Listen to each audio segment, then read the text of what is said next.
아니, 어떻게 나를 몰라볼 수가 있어? 한국 사람들이 자신을 못 알아보자 잔뜩 화가 난 중국 연예인이 있습니다. 중국에서는 나름 국민 첫사랑으로 유명한 배우였는데 어떻게 이럴 수가 있냐며 경악하고 있는데요. 엄청난 경호원을 대동해놓고 되려 민망해진 상황입니다. 무슨 일인지 바로 시작하겠습니다. 안녕하세요. 저는 미국에서 경호원으로 일하고 있는 레이첼 브라운이에요. 제가 하는 일 자체가 여자가 많이 선택하는 직업이 아니기 때문에 다들 직업 얘기라면 어쩌다 경호원을 했는지 궁금해 하시더라고요. 사실 저에게 운동과 격투기 뭐 이런 것들은 엄청 자연스러운 일이었어요. 저희 아버지는 해병대 출신이셨고 오빠들은 모두 운동선수였거든요. 그래서 저도 자연스럽게 운동과 가까이 지내게 되었습니다. 게다가 어릴 때부터 우리 집에는 항상 오빠들의 친구들이 드나들었어요. 대부분 오빠들처럼 운동선수 출신이었죠. 특히 제일 큰 오빠 마이클의 친구들은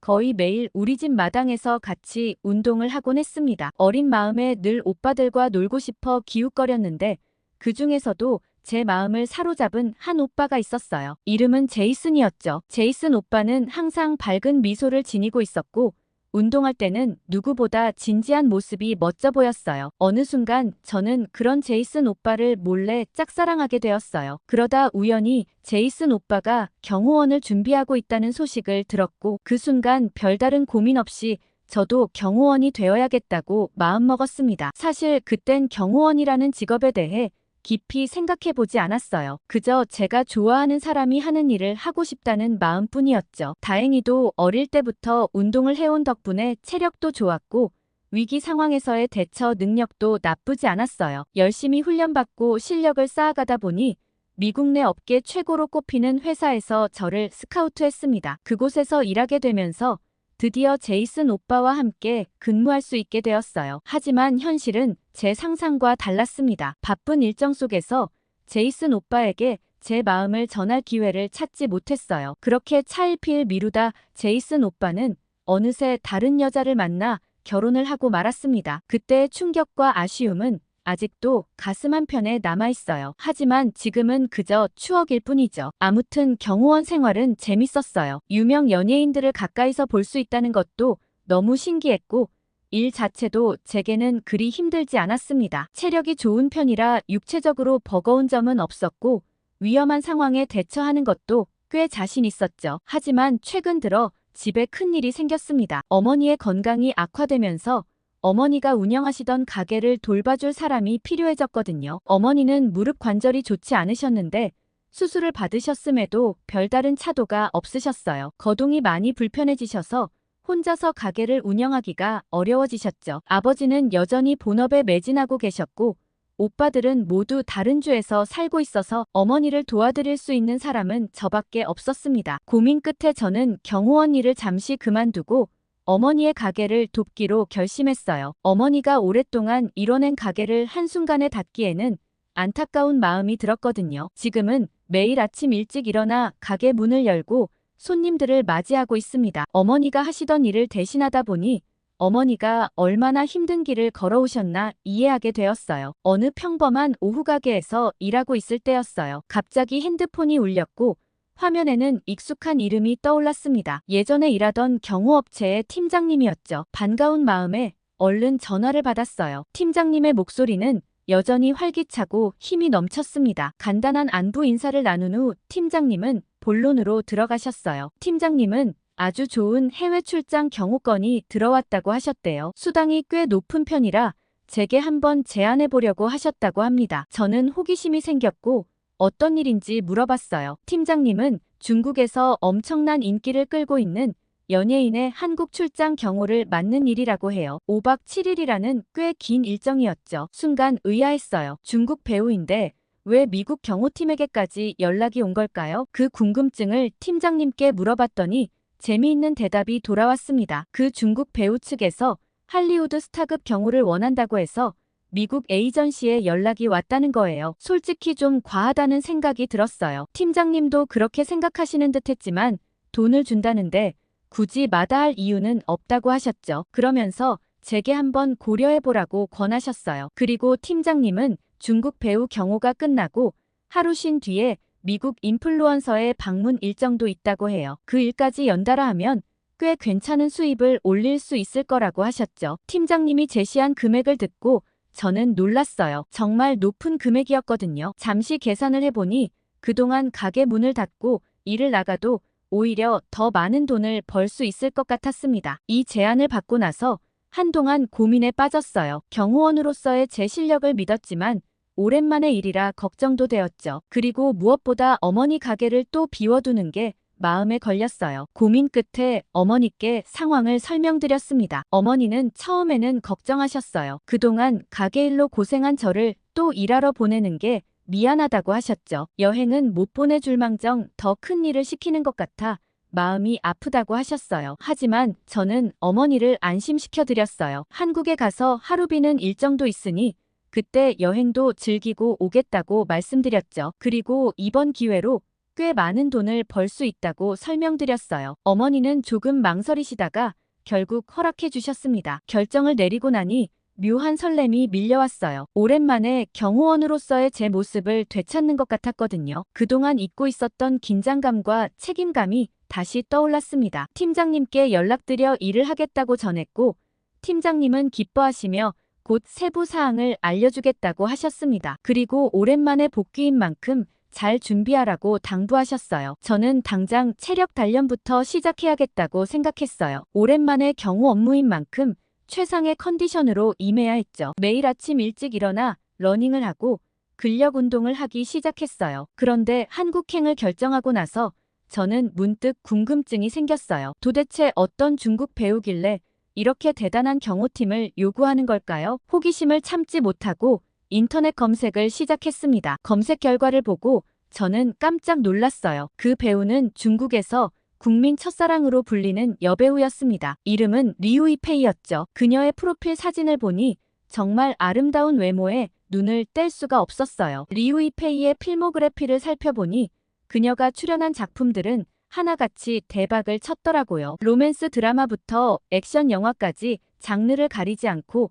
모든 작품에서 빛나는 연기력을 보여줬다고 해요. 특히 그녀의 최근 작품인 별빛 아래 우리는 중국 전역에서 센세이션을 일으켰다고 하더라고요. 팬들의 반응을 보니 정말 대단했어요. SNS에는 그녀의 사진과 영상이 넘쳐났고 팬들의 열광적인 댓글이 끊이지 않았습니다. 어떤 팬은 리우이페이 덕분에 힘든 시기를 견뎠다고 고백하기도 했죠. 그녀의 영향력이 단순한 연예인을 넘어선다는 걸 실감할 수 있었어요. 그녀의 인기가 얼마나 대단한지 알게 되니 이번 한국 방문에 왜 이렇게 신경 쓰는지 이해가 갔어요. 아시아 문화권에서는 인기 연예인이 다른 나라를 방문하면 엄청난 화제가 되곤 하잖아요. 특히 중국과 한국은 문화적으로 교류가 많은 편이라 더욱 그럴 거예요. 리우이페이 정도의 톱스타라면 한국에서도 상당한 관심을 받을 게 분명하다고 생각했어요. 그녀의 팬들이 공항에 운집할 수도 있고 숙소 근처에서 대기할 수도 있겠죠. 그래서 이렇게 철저한 경호가 필요한 거구나 싶었어요. 한편으로는 약간의 부담감도 생겼습니다. 제가 잘 모르긴 했지만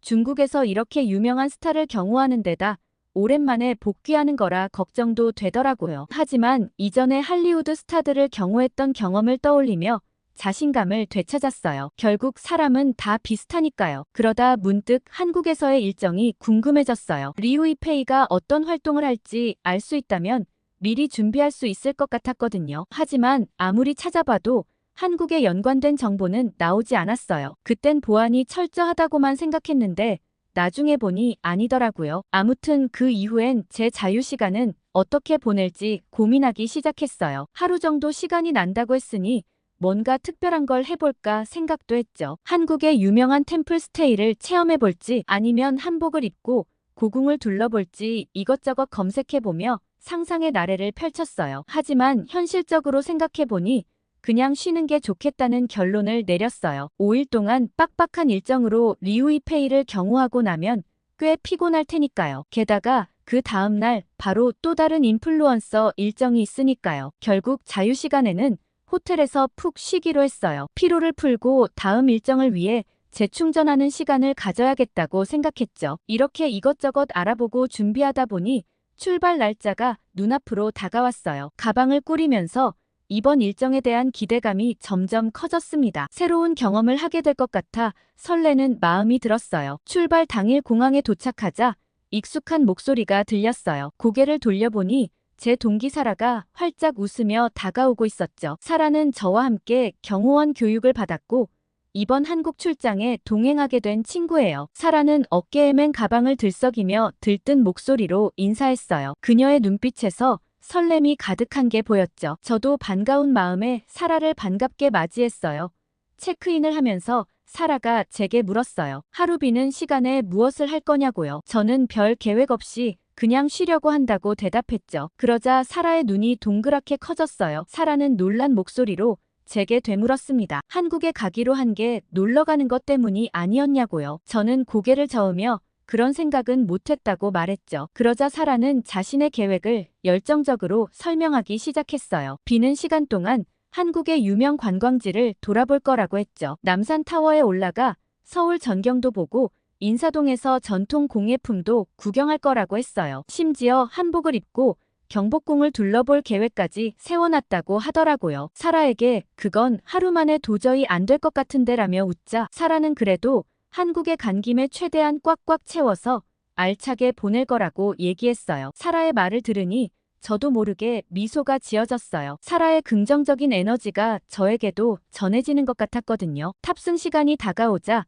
우리는 서둘러 게이트로 향했어요. 비행기에 오르면서 사라는 여전히 신나하는 모습이었죠. 한참 자다 깨다 기내식을 두어 번쯤 먹고 나니 비행기가 서서히 고도를 낮추기 시작했어요. 드디어 한국에 도착한다는 실감이 났죠. 인천국제공항에 도착한 후 우리는 바로 업무 모드로 전환했어요. 중국 배우의 입국 일정부터 함께하기로 했기 때문에 그녀보다 먼저 공항에 도착해 대기해야 했죠. 공항 보안팀의 도움을 받아 출국장 안쪽으로 들어갔습니다. 안으로 들어가니 의외로 한산한 모습에 놀랐어요. 평소 북적거리는 공항의 모습과는 달랐죠. 혹시 너무 일찍 도착한 건가 싶어 시계를 확인해봤지만 예정된 시간이 맞았어요. 아마도 공항 측에서 통제를 미리 해뒀나 싶은 생각이 들 정도였습니다. 사라와 저는 긴장된 표정으로 주변을 살폈고 곧 업무가 시작된다는 생각에 가슴이 두근거렸어요. 아무래도 경호 업무는 조금만 소홀히 하면 자칫 큰일이 일어날 수 있기 때문에 항상 예민해져야 하거든요. 동시에 이런 대규모 경호를 처음 해보는 터라 약간의 불안감도 있었습니다. 시간이 흘러 드디어 멀리서 중국 배우 일행이 걸어오는 모습이 보였어요. 그 순간 저는 눈을 의심할 수밖에 없었죠. 이미 중국에서 데리고 온 경호원 숫자만 해도 꽤 많았거든요. 거기에 우리 같은 현지 경호 인력까지 더해지니 그 규모가 엄청났습니다. 사라가 제 귀에 대고 속삭였어요. 중국에서 국민 첫사랑이라더니 이 정도 규모면 거의 대통령 경호 수준 아니냐고요. 저도 동의할 수밖에 없었죠. 정말 대단한 스타인 게 분명해 보였어요. 일행이 가까이 다가오자 우리는 더욱 긴장했습니다. 리우이페이의 모습이 선명하게 보이기 시작했죠. 실제로 보니 화면에서 본 것보단 좀 아쉬웠어요. 성형을 엄청 많이 한 것 같은 느낌이더라고요. 얼마 후 매니저로 보이는 사람이 우리에게 다가와 지시사항을 전달했어요. 그의 목소리에는 긴장감이 묻어났죠. 그는 절대 팬들의 손이 리우이페이의 몸에 닿지 않도록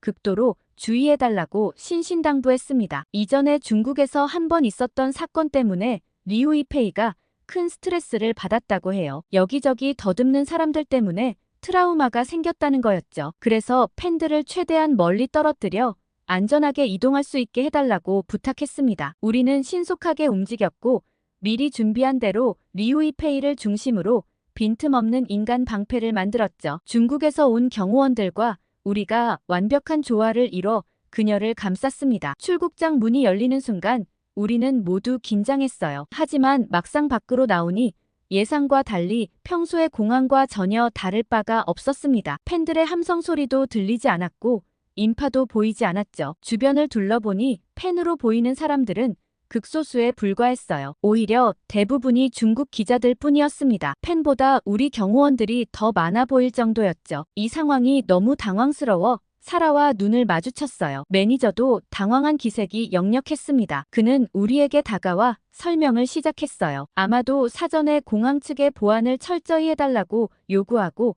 극비사항으로 해달라고 했기 때문일 거라고 말했죠. 그래도 경호를 잘 부탁한다며 다시 한번 당부했습니다. 하지만 이 상황이 너무 민망해서 사라와 서로 눈빛을 교환했어요. 뭔가 이상하다는 생각이 들었죠. 우리가 준비한 대규모 경호가 무색할 정도로 상황이 평온했거든요. 그나마 있던 극소수의 팬들도 멀리서 사진을 찍는 정도에 그쳤어요. 우리가 걱정했던 것처럼 팬들이 몰려드는 일은 전혀 일어나지 않았습니다. 오히려 리우이페이가 먼저 팬들에게 다가가려는 모습을 보였죠. 리우이페이는 갑자기 팬에게 사인을 해주고 싶다고 말했어요. 우리는 놀랐죠. 아까 매니저가 절대 팬들과 접촉하지 말라고 했던 말이 무색해졌어요. 리우이페이는 팬들에게 꽤 가까이 다가갔어요. 우리의 예상과 달리 그녀는 팬들과 셀카도 찍고 사인도 해주기 시작했습니다. 매니저의 얼굴이 굳어지는 게 보였지만 아무도 말리지 않았어요. 그런데 이상한 점을 발견했어요. 리우이페이가 사인을 하고 셀카를 찍는 속도가 굉장히 느렸거든요. 보통 연예인들은 이런 상황에서 빨리 마무리하려고 하는데 그녀는 오히려 시간을 끄는 듯 했습니다. 의아해하고 있을 때 사라가 제 귀에 대고 속삭였어요. 아마도 리우이페이가 자신을 알아봐달라고 일부러 시간을 끄는 것 같다고 했죠. 워낙 사람이 없으니 누군지 궁금해하며 기웃거리기를 바라는 것 같다고 말이에요. 사라의 말을 듣고 보니 그럴싸했어요. 처음엔 리우이페이가 선글라스에 후드까지 잔뜩 뒤집어 쓰고 있었거든요. 그런데 사람들이 아무도 없다는 걸 알아차리자 후드도 벗고 선글라스까지 빼버렸어요. 이제는 오히려 얼굴을 최대한 드러내려는 듯 했죠. 매니저는 초조한 듯 시계를 자주 확인했어요. 아마 다음 일정이 있는 모양이었죠. 하지만 리우이페이는 아랑곳하지 않고 계속해서 느릿느릿 팬들과 교류했습니다. 시간이 갈수록 상황은 더욱 이상해졌어요. 공항을 지나가던 사람들이 하나둘 모여들기 시작했거든요. 처음엔 무심코 지나치던 사람들도 무슨 일인가 싶어 하나 둘 모여들기 시작했습니다. 리우이페이의 의도대로 사람들이 모여들자 그녀의 표정이 밝아졌어요. 이제는 더욱 적극적으로 나섰죠.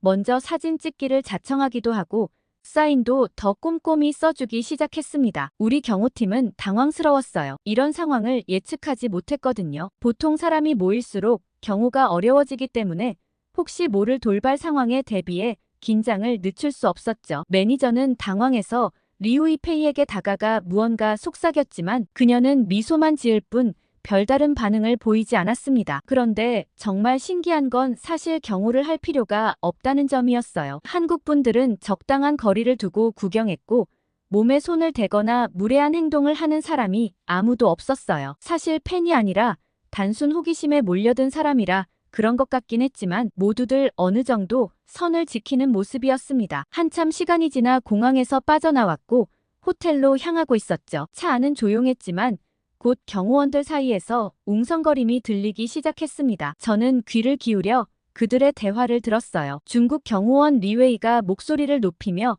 이 상황이 정말 이상하다고 말했습니다. 리웨이는 중국에서 리우이페이가 얼마나 유명하고 인기 있는 배우인지 강조하면서 한국 팬들도 많다는 소문이 자자한데 이렇게 사람이 없는 게 말이 되냐고 했어요. 그의 말에 다른 중국 경호원도 동의하며 말을 이었습니다. 아무리 공항 측에서 배려를 해주고 보안을 해줘도 이건 좀 이상한 거 아니냐고 했어요. 그러자 프랑스 경호원인 피에르가 한국 사람들은 아무도 리우이페이를 모르는 것 같다는 말을 꺼냈습니다. 그러자 이 말을 들은 리웨이의 표정이 굳어졌어요. 리웨이는 중국이 문화대국이라며 자부심 가득한 목소리로 말했습니다. 중국에서는 영화 한 편이 조금만 인기를 얻어도 관객 수가 금방 몇백만 명에 이른다고 했어요. 그러면서 강대국 중국에서 유명한 배우를 아무도 보러 오지 않는다는 게 말이 안 된다고 주장했습니다. 다른 중국 경호원도 그 말에 동의하며 혹시 한국 정부가 중국을 의식해서 아예 공항 출국장에 팬들이 서 있지 못하도록 한 것 같다며 얘기했죠. 그때 피에르가 조심스럽게 의견을 냈습니다. 피에르는 중국 문화가 중국에서만 유명한 것 같다고 얘기했어요. 한국 작품은 중국뿐만 아니라 미국이나 다른 나라에서도 전 세계적으로 유명한 편이라고 말했죠. 그런데 솔직히 넷플릭스에서 중국 작품은 뭐가 있는지 모르겠다고 덧붙였어요. 이 말을 들은 리웨이의 얼굴이 붉어졌어요. 리웨이는 열을 올리며 여러 중국 프로그램의 이름들을 열거하기 시작했습니다. 하지만 리웨이가 말하는 프로그램들을 아는 경호원은 아무도 없었어요. 차 안은 잠시 어색한 침묵에 빠졌습니다. 리웨이는 흥분해서 다들 문화에 대해서는 아무것도 모른다며 무시하는 태도를 보였습니다. 약간 자존심이 상한 것이 느껴졌어요. 다행히 그때 호텔이 보이기 시작했습니다. 모두가 창밖으로 시선을 돌렸고 대화는 자연스럽게 끊겼어요. 다음 날 아침 해가 뜨기도 전에 일어났어요. 오늘은 야외 촬영 일정이 있어서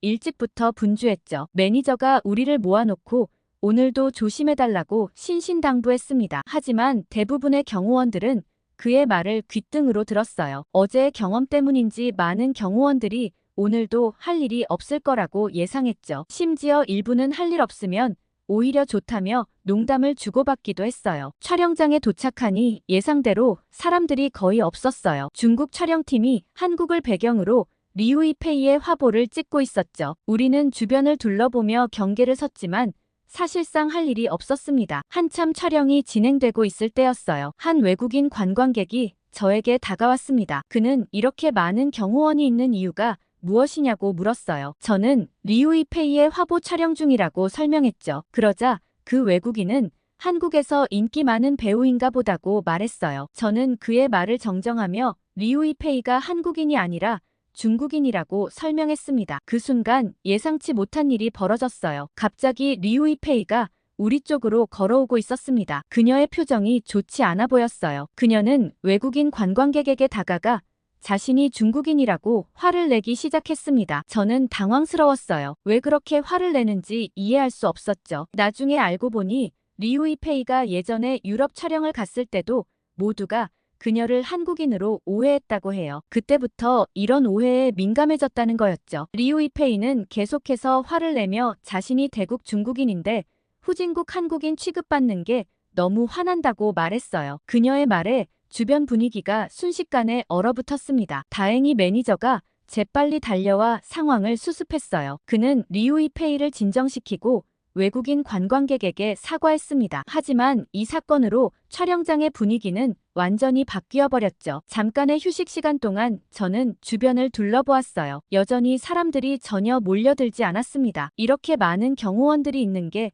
오히려 인력 낭비처럼 느껴졌어요. 그런데 그때 또다시 예상치 못한 일이 벌어졌습니다. 리우이페이가 갑자기 돌발 행동을 하기 시작한 거예요. 그녀는 지나가는 한국인들을 붙잡고 말을 걸기 시작했어요. 리우이페이는 그들에게 자신을 아느냐고 물었습니다. 자신이 중국의 유명 배우라며 잘 보라고 했죠. 하지만 그녀가 물어본 두세 명의 한국인 모두 그녀를 알아보지 못했어요. 그녀의 표정이 점점 일그러져 갔습니다. 믿을 수 없다는 듯한 표정으로 계속해서 사람들에게 물어보려 했지만 매니저가 그녀를 말렸어요. 그렇게 어수선한 분위기 속에서 촬영이 마무리되었습니다. 우리는 서둘러 호텔로 돌아왔어요. 호텔에 도착하자마자 중국 매니저가 급히 우리를 모았습니다. 그의 표정이 심각해 보였어요. 무슨 일이 있는 걸까 궁금해하며 우리는 모두 조용히 그의 말을 기다렸습니다. 매니저는 계약서에 적힌 대로 계약은 그대로 진행되고 계약금도 모두 지급된다고 했지만 팀을 나눠 경호 인원수를 줄이겠다고 했어요. 이런 상황은 처음이라 어리둥절했습니다. 사라는 왠지 알아보는 사람도 없는데 경호원을 대동하는 게 부끄러워서 그런 것 같다고 했어요. 자유시간이 늘어나서 너무 신난다며 들떠 있었죠. 솔직히 저도 리우이페이의 입장이 되어보니 부끄러울 것 같다는 생각이 들었어요. 세계적인 스타라고 하지만 아무도 알아보지 못하는 상황에서 대규모 경호팀을 동원하는 게 좀 과하다는 생각이 들었거든요. 계약 기간 중에 이런 일은 처음이었지만 어쩐지 이해가 갔어요. 그렇지만 사라와는 쉬는 일정이 겹치지 않아서 혼자서 시간을 보내야 했습니다. 아무런 계획 없이 왔던 터라 무얼 하면 좋을지 잘 몰랐죠. 한국에 대해 아는 것도 별로 없었고 관광 정보도 찾아보지 않았거든요. 고민 끝에 호텔 로비로 내려갔어요. 로비 직원에게 추천을 부탁드렸죠. 그녀는 친절하게 여러 가지 옵션을 알려주셨어요. 경복궁 같은 유명한 관광지도 있지만 바닷가를 추천한다고 하더라고요. 직원은 특히 월미도를 추천해 주셨어요. 바다 열차를 타고 전망대에 가는 것도 좋고 싱싱한 해산물도 먹을 수 있다고 했죠. 그 말을 듣자 갑자기 호기심이 생겼어요. 한국의 바다는 어떤 모습일지 궁금해졌거든요. 하지만 한편으로는 걱정도 됐어요. 해산물은 보통 비싸잖아요. 제 주머니 사정으로 감당할 수 있을지 의문이 들었죠. 그래도 바다를 보고 싶은 마음이 더 컸고 결국 월미도행을 결정했어요. 로비 직원에게 자세한 교통편을 물어본 후 호텔을 나섰죠. 지하철을 타고 가는 동안 설레는 마음을 감출 수 없었어요. 처음 가보는 한국의 바다가 기대되더라고요. 바다 열차에 올라타자마자 기분이 좋아졌습니다. 작은 지하철처럼 생겼지만 창밖으로 보이는 뷰가 정말 멋졌죠. 푸른 바다와 하늘이 맞닿은 수평선을 바라보며 탄성이 절로 나왔어요. 그런데 바다 열차의 가이드가 들려준 인천 상륙작전 이야기는 정말 믿기 어려웠어요. 당시 메가더 장군이 이끈 연합군이 북한군에게 점령당한 인천을 기습 공격해 되찾았다는 거예요. 그때 인천의 조수 차이가 심해 상륙작전 성공 확률이 5,000분의 1밖에 안 됐다고 하더라고요. 게다가 북한군의 방어가 약한 틈을 노려서 고작 3일 만에 서울을 탈환했다니 믿기 힘들었습니다. 이런 작전이 성공했다는 게 정말 놀라웠어요. 한국 군인들의 전투력이 정말 대단하다는 걸 새삼 깨닫게 됐죠. 전쟁의 흐름을 바꾼 중요한 작전이었다니 너무 흥미로워서 한국 역사에 대해 더 알고 싶어졌어요. 그렇게 바다 열차에서 내려 걷다 보니 기네스북에 오른 세상에서 가장 큰 야외 벽화가 눈에 들어왔어요. 노후된 곡물 저장 창고를 이렇게 아름답게 꾸며놓다니 감탄이 절로 나왔죠. 한국 사람들의 신미안이 정말 대단하다고 느꼈어요. 칙칙했을 창고가 예술작품으로 변신한 모습이 인상적이었습니다. 저녁 무렵이 되자 배가 고파졌어요. 주변을 둘러보니 조개구이집이 보였죠. 가게 앞 수족관에는 싱싱해 보이는 물고기와 조개들이 가득했어요. 하지만 너무 비쌀 것 같아서 사 먹을 생각은 하지 않았죠. 그때 아주머니 한 분이 다가오셨어요. 서툰 영어로 혼자 왔냐고 물으시더니 싸게 해주겠다며 호객 행위를 하셨죠. 저는 돈이 없다는 듯한 신용을 했어요. 그러자 아주머니가 계산기로 예상 가격을 적어 보여주셨는데 너무 놀라 믿기지 않았어요. 혹시 잘못 본 건가 싶어 사진으로 한 번 더 확인해 봤죠. 하지만 아주머니는 그대로라며 더 싸게 해줄 테니 먹고 가라고 하셨어요. 그 비싼 조개를 이렇게 저렴하게 팔다니 한국 물가가 정말 믿기지 않았습니다. 미국에선 이런 해산물을 구하기도 어렵고 상당히 고가라 평소에 접하기 힘들거든요. 사진보다 양이 적겠지만 가격도 저렴해서 한번 먹어보기로 했어요. 기다리고 있는데 아주머니가 엄청 무거워 보이는 쟁반을 들고 오셨죠. 불판 위에 여러 종류의 조개를 올려주셨어요. 녹인 치즈에 찍어 먹으라고 하시더라고요. 처음 맛본 조개구이는 정말 맛있었습니다. 신선한 조개의 풍미와 부드러운 치즈의 조화가 환상적이었어요. 그때 아주머니가 빨간 소스도 한번 찍어 먹어보라고 추천해 주셨어요. 처음엔 너무 매울 것 같아 망설였죠. 하지만 아주머니의 괜찮다는 말씀에 용기 내어 살짝 찍어봤어요. 그런데 이게 웬일인가요? 매콤달콤한 소스의 맛이 입안에 퍼지면서 정말 놀랐어요. 나중에 알고 보니 그 소스가 바로 초장이라는 거였죠. 그 이후로는 치즈는 제쳐두고 계속 초장에 찍어 먹었어요. 이런 맛있는 소스가 있다니 거의 초장을 먹기 위해 조개를 먹는 느낌이었죠. 식사를 마무리하며 아주머니가 라면도 한 그릇 내오셨어요. 뜨끈한 국물에 면을 후루룩 들이키니 정말 완벽한 마무리였어요. 이렇게 맛있는 저녁을 먹고 나니 월미도를 추천해준 호텔 직원이 너무 고마웠습니다. 돌아가는 길에 바다를 바라보며 오늘 하루를 되새겼어요. 예상치 못한 휴가였지만 정말 좋은 경험을 했다는 생각이 들었죠. 한국의 역사도 배우고 맛있는 음식도 즐기고 아름다운 풍경도 구경했으니 이보다 더 좋을 순 없었어요. 내일 경호 일정을 마치면 또다시 쉬는 날이 찾아옵니다. 이번 월미도행이 너무 만족스러워서 또 다른 장소를 가보고 싶은데 어디로 가야 할지 고민이 되네요. 사라는 내일 북한산을 갈 건데 특히 산 밑에 있는 순두부집이 정말 유명하다고 하더라고요. 한국 사람들이 즐겨 찾는 곳이라니 더욱 흥미가 생겼습니다. 이 글을 보시는 한국 분들이 좋은 곳을 추천해 주셨으면 좋겠어요. 현지인들이 자주 가는 곳이면 더 좋겠죠. 관광객들만 가는 곳보다는 진짜 한국의 모습을 볼 수 있는 장소를 찾고 싶거든요. 초장 같은 한국 전통 소스도 많이 알려주세요. 내일은 또 어떤 일이 기다리고 있을지 기대되면서도 오늘 하루의 추억을 오래오래 간직하고 싶다는 생각이 들었습니다. 이런 소중한 경험을 할 수 있게 해준 한국에 감사한 마음으로 잠이 들었어요. 오늘 레이첼 양의 사연 어떻게 들으셨나요? 레이첼 양 어머니의 무릎이 안 좋다고 하시던데 저는 이걸 보고 한국에 와서 한번 수술을 해보면 어떨까 하는 안타까운 마음이 들었습니다. 그리고 자기가 대단한 사람이라 생각하며 엄청난 경호원을 대동한 중국 배우도 참 우스웠는데요. 어떻게 보셨는지 댓글 많이 달아주세요. 구독과 좋아요 꾹 눌러주시고 더 좋은 사연으로 돌아오겠습니다. 사연 제작소 감동필름이었습니다.